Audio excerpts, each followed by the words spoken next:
Odiniana eo anivon'ny antenimieram-pirenena ny tsy fandriam-pahalemana eto amin'ny nosy indrindra ny any amin'ny faritra Atsimoany manam-pikasana ny amolavola sosokevitra izy ireo entina amoanana tanteraka izay tsy fandriam-pahalemana izay.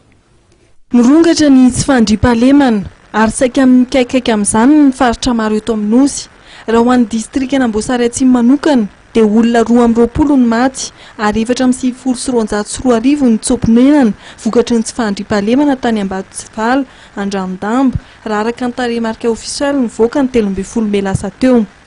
Manoloana ny tsy fandriam-pahalemana dia nanapa-kevitra ny amolavola sosokevitra entina migorana izany ny antenimieram-pirenena.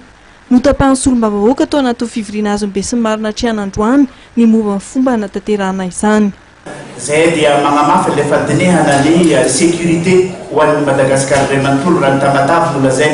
satria tsy latsaky ny roa na telo isan'andro ny olo maty ny tamin'ny Tamatavy dikan'izay antsika rehetrarehetra zany no marary ka magnamafy ny teniny député tatsy koa zahay magnenona moa raha ohatra ka mitaperin'androany fa tsisy échange d'information ny rapitso. Ny sécurité eto fa tsy hoe tompon'andraikitra ataoko hoe fotoana lany fotony fa ny tena tsara ndre matofoloha izakay izao fa tena tokotoro manalina mihitsy vahoakanay ka mangataka izahay ndre matofoloha mba hotongeto le responsable ny sécurité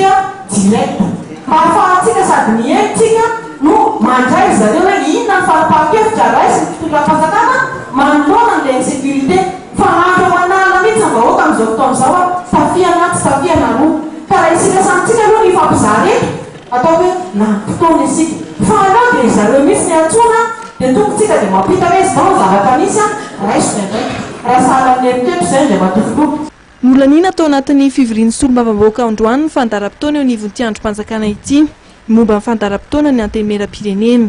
Anisan'ny tafiditra ao anatin'ny fandaram-potoana ny andiniana famolavolana ny paika ejina amin'ny tsy fandriam-pahalemana manerana nosy ny 15 Mey ho avy izao.